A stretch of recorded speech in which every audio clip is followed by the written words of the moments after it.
qui n'est plus tout à fait humaine et un futur où la nature, la chair et la liberté seront reprogrammées. Ce soir, les amis, on plonge ensemble dans 3 fissures du réel. Alors, installez-vous confortablement. Thé, café, matcha, popcorn, on y va, on est prêt, c'est parti. Et c'est maintenant.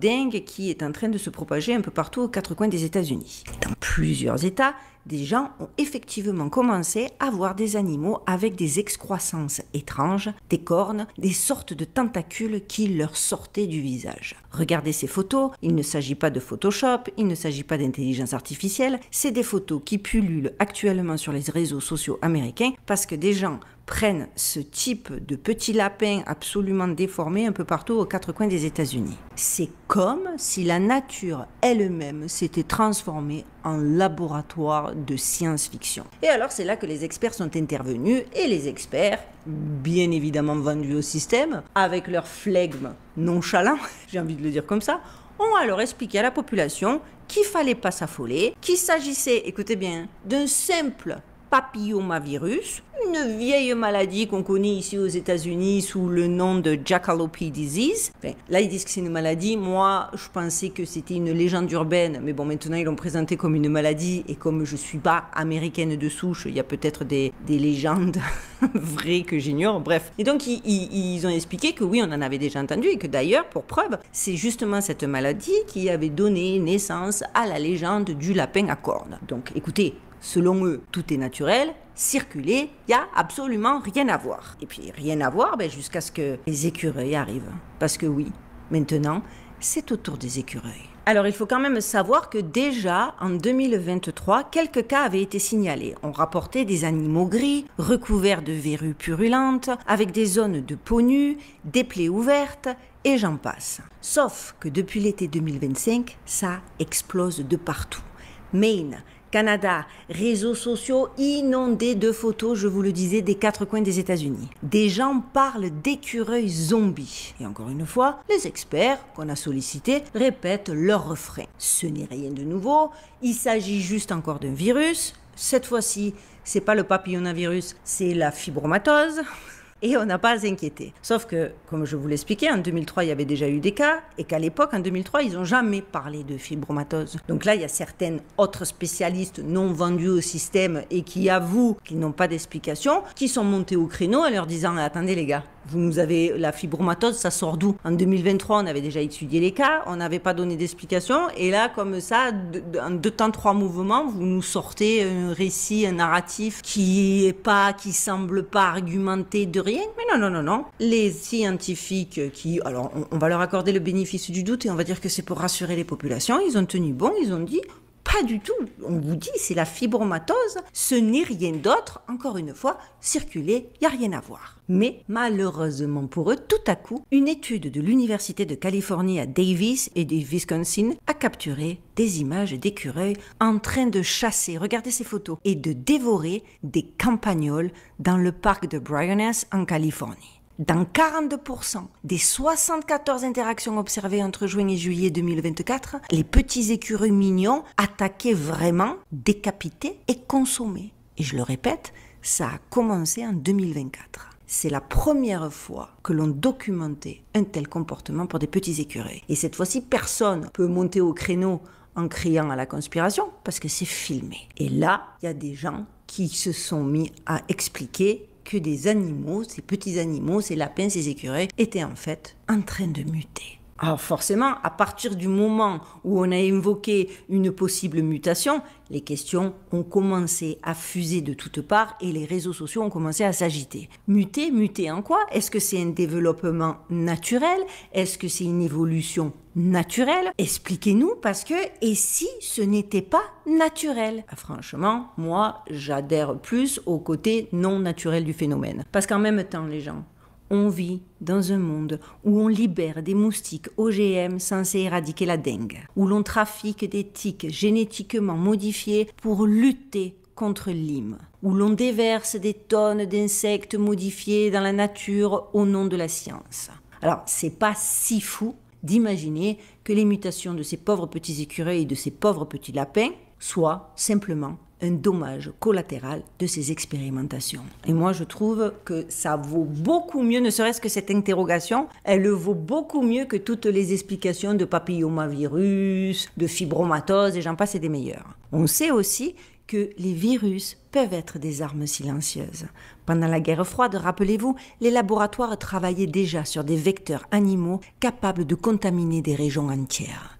Et si ces créatures déformées, grotesques, n'étaient que les premiers témoins d'une expérimentation grandeur nature? Parce que c'est quand même dingue que ça se produise pile poil au moment où, j'ai l'impression, le monde entier entre en guerre. Et ce qui dérange là, plus que tout, c'est surtout l'effet d'écho. Lapin d'abord, puis écureuil, et certains demandent « et demain ?» Les oiseaux, les chats errants, nous? Et si le virus qui défigure les rongeurs mutait encore? Et si c'était une sorte de test grandeur nature pour voir comment la population réagit, voir si la psychose prend avant de passer à l'étape suivante? La question me semble pas si stupide, pas si démente, vu que par le passé, on a de nombreux exemples en termes de tests honteux menés par les gouvernements du monde entier. Ce qui me fascine en plus, c'est que ces créatures-là deviennent une métaphore parfaite. La nature que l'on tripote trop finit par nous renvoyer des monstres. Et ces écureuils qui traversent nos jardins en titubant, ce sont peut-être les premiers acteurs involontaires d'une pièce écrite ailleurs, dans les laboratoires que personne ne visite. Et ça, il faut bien prendre conscience qu'il y a de plus en plus de choses inexplicables qui se passent autour de nous, qu'à un moment donné, il faudrait que justement, on arrive à avoir des explications. Parce que là, ça commence à prendre des proportions. Vous me direz ce que vous en pensez en commentaire, mais bon, voilà quoi. Parce que vous allez le voir avec nos 3 actus qui ne sont pas forcément connectés tout en étant connectés, parce que ça montre clairement la dégénérescence de la société actuelle. Et on plonge directement dans notre info numéro 2. La fin des femmes? Les robots enceintes. On en a déjà parlé, et ben boum, ça se concrétise. La science-fiction, encore une fois, rattrape la réalité. Effectivement, en Chine, une société annonce pour 2026 un robot humanoïde capable de porter un enfant dans un utérus artificiel intégré. Prix annoncé, environ 13 000 $. Un robot qui imite la grossesse humaine, oui, vous avez bien entendu, qui sera en vente publique à 13 000 $. Vous comme moi, on est déjà en train de voir le genre de dérive et le genre d'abus pour certains types d'individus abominables. Vous vous rendez compte? Faire des bébés à foison, à raison d'une fois 13 000 $ et après autant d'enfants que tu veux, aussi souvent que tu veux, ça commence à faire vraiment réfléchir. Bien évidemment, officiellement, le projet vise à aider les couples infertiles. Mais dans l'article que j'ai lu, je vais vous avouer un truc, un détail m'a profondément dérangée et je ne suis pas la seule. Effectivement, quand il parle de ces enfants issus de ces fécondations via robots, utérus, 13 000 $, etc., il ne parle jamais d'enfants humains. Il parle d'humanoïdes. Un mot choisi, répété, assumé. Et c'est là que j'imagine mon côté intentionné, conspirationniste, chercheur de vérité, c'est complètement embrasé. Donc moi, je n'ai pas pu m'empêcher de me dire, là, il y a anguille sous roche. C'est quelque chose de plus qu'une simple technologie médicale. C'est un symbole, parce que là, quand même, il s'attaque à la maternité, le dernier bastion naturel qui va devenir une fonction externalisée, mécanisée. Plus besoin de femmes, plus besoin de mères, un robot s'en charge. Et même si c'est votre enfant, ils disent que votre enfant, vu qu'il a été porté par un robot, c'est plus un humanoïde qu'un enfant au sens où on l'entend en version vieille génération. Donc nous quoi.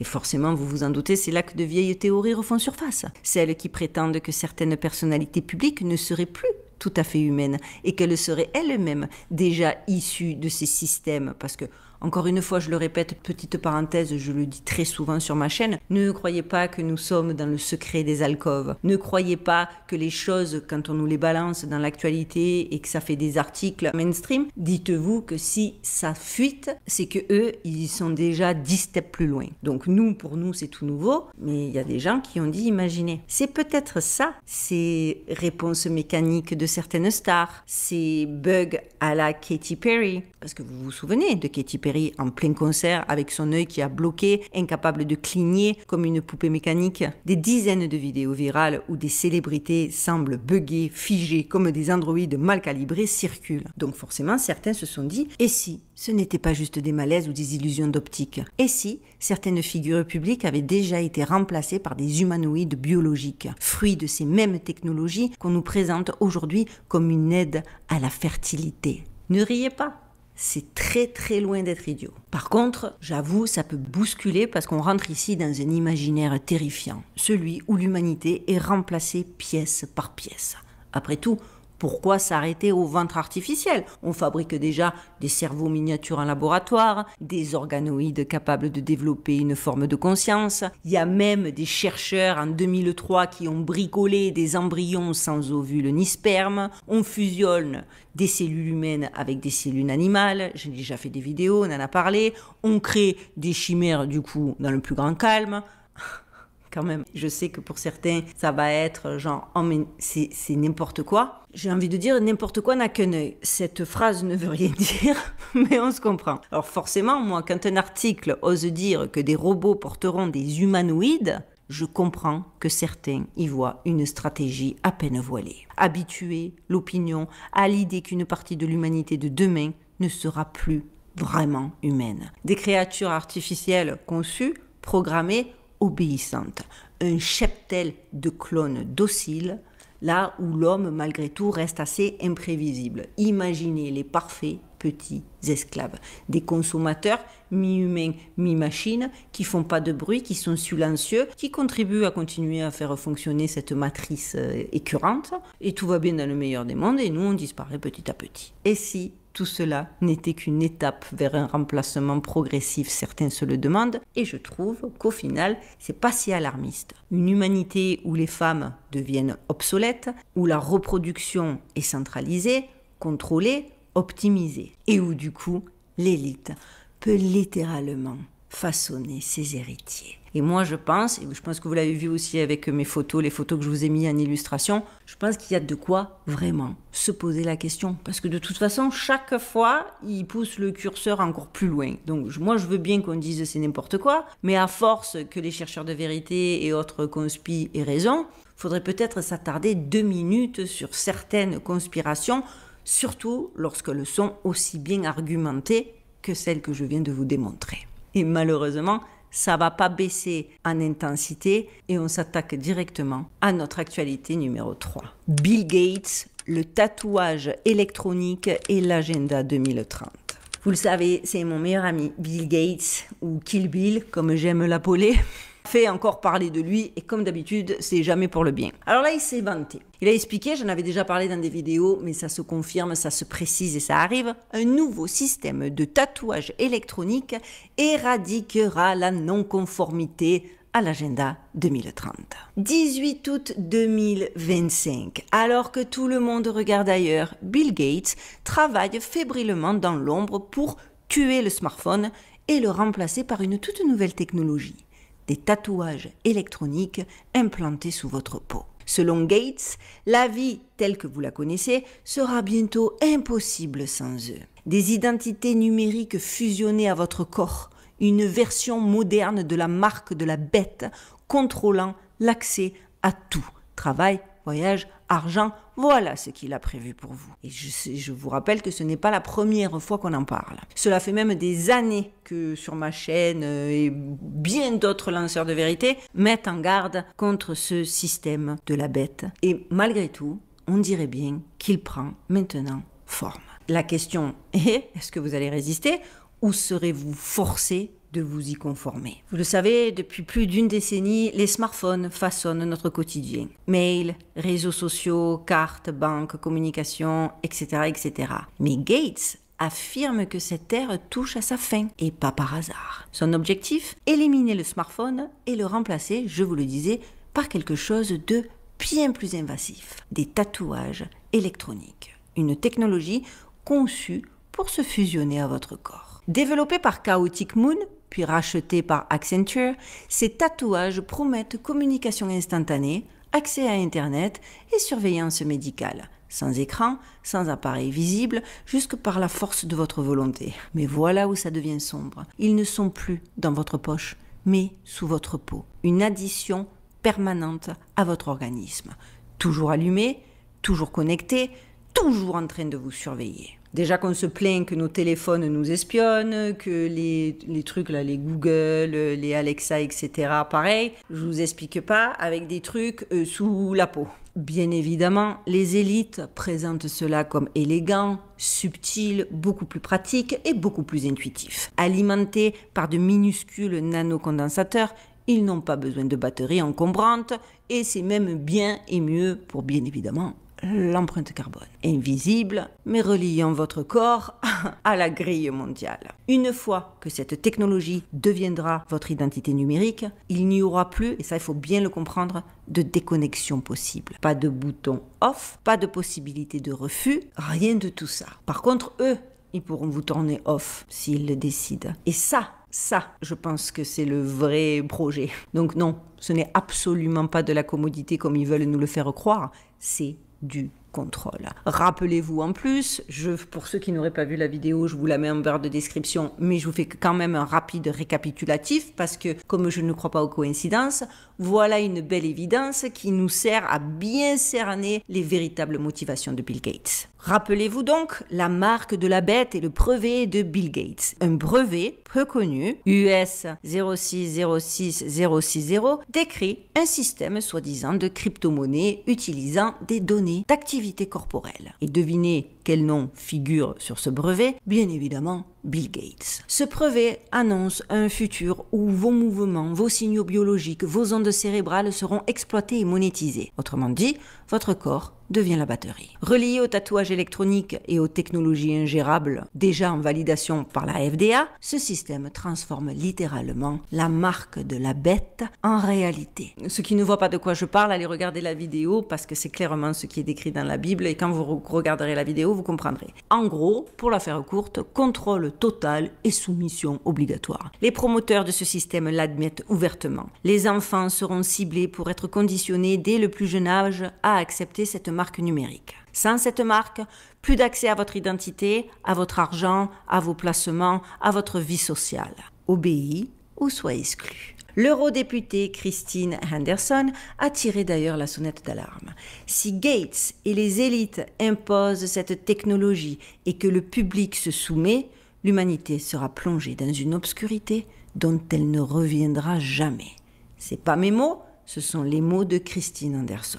L'ombre de l'Allemagne de l'Est ou de l'URSS semblera dérisoire à côté de ce système global profond. Chaque mouvement, chaque souffle, chaque pensée seront surveillés et gérés. Quand vous voyez qu'en plus, ils vont nous installer des maisons intelligentes, des compteurs intelligents, des toilettes qui sont capables d'analyser vos selles pour détecter des maladies à chaque fois que vous aurez fait vos petits besoins, vous recevrez des rapports, ils recevront des rapports.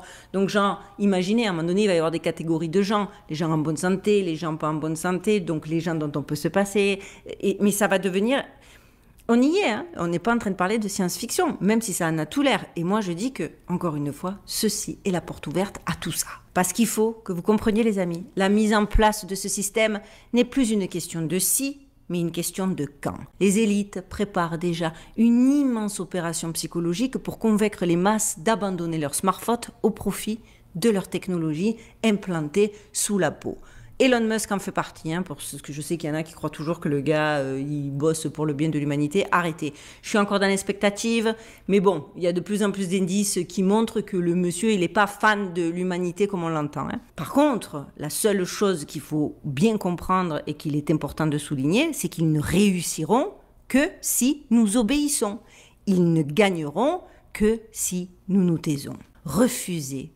C'est ça que certains ne comprennent pas. C'est garder vivante la flamme de la liberté. Parce que, attendez, voilà où nous en sommes. Des écureuils qui deviennent des créatures de cauchemar et qui, pire encore, apprennent à chasser comme des carnivores. Des lapins qui mutent comme si la nature elle-même était devenue un laboratoire clandestin. Des robots qui prétendent porter la vie, mais qui ne donnent plus naissance à des humains, mais à des humanoïdes. Des copies, des remplaçants. Et des tatouages électroniques inscrits sous la peau qui promettent de tuer ce qu'il reste de notre liberté pour nous enchaîner à une identité numérique obligatoire. Non mais allô quoi. Tout ça, ce n'est pas juste juste de l'étrange, ni même que de la pure science-fiction. C'est un projet lent, patient, une recomposition du réel pièce par pièce. Comme si l'ancien monde devait être effacé, dissous, pour laisser place à une humanité redessinée par la main d'ingénieurs invisibles. Demandez-vous, et si ce que nous voyons n'était que les signaux faibles d'un plan déjà en marche ? Les animaux mutants, un test grandeur nature pour habituer nos yeux à voir l'anormal comme normal. Les robots enceintes, une répétition générale pour un futur où la chair humaine sera facultative. Les tatouages électroniques, la dernière étape, la marque, le sceau de l'obéissance totale. Peut-être que l'on vit déjà dans la phase 1 d'un processus qui vise à remplacer la nature par le synthétique, remplacer les femmes par les machines, remplacer l'homme par un code. Et là, moi, personnellement, je vous pose la question. Que restera-t-il de nous si chaque parcelle du vivant est avalée par un programme ? Sommes-nous les témoins d'un simple progrès technologique comme ils essaient de nous le faire croire ?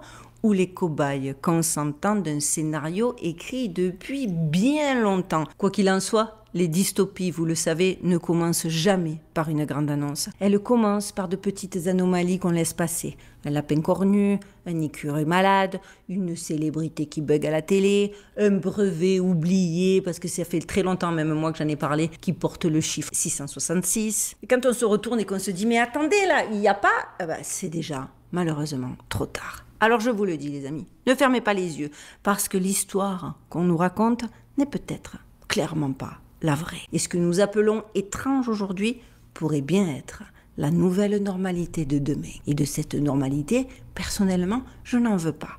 Alors à nous de choisir. Soit rester spectateurs de ce futur, ou nous préparer tous ensemble à lui résister. Et c'est ce que j'essaie de faire en conscience sur cette chaîne grâce à vous. D'ailleurs, au fait, le sujet est fini, j'ai terminé, mais je voulais vous remercier parce que le truc du booster les vidéos, j'ai été 77e du classement. Alors, 77e sur combien ? Je sais pas exactement, peut-être sur 77, je n'en ai pas la moindre idée, mais en tout cas, quoi qu'il en soit, mes vidéos passent de mieux en mieux la censure grâce à vos boosts. Je suis dans un classement, parce que je vous dis, aux États-Unis, cette fonctionnalité, elle n'est pas possible, donc j'ai pas pu même me tester, je comprends rien de quoi il s'agit exactement, mais je vois que mes vidéos passe, je suis pas obligée de les retravailler, de censurer des mots, etc. Même la vidéo de dimanche dernier sur Epstein, à ma stupéfaction, j'ai eu que 2-3 coupes à faire, parce que j'ai quand même eu des coupes à faire, mais généralement, ça me demande 2 fois plus de travail. Et là, on dirait que ce système de boost doublé avec vos commentaires, vous êtes toujours aussi nombreux à commenter, et vos likes, ça marche du tonnerre, quoi. Alors, s'il vous plaît, vous savez que pour m'aider, le meilleur moyen, et ça marche. Là, pour le coup, je l'ai vu, je le vois, je le sais, j'en ai eu la confirmation. On like, on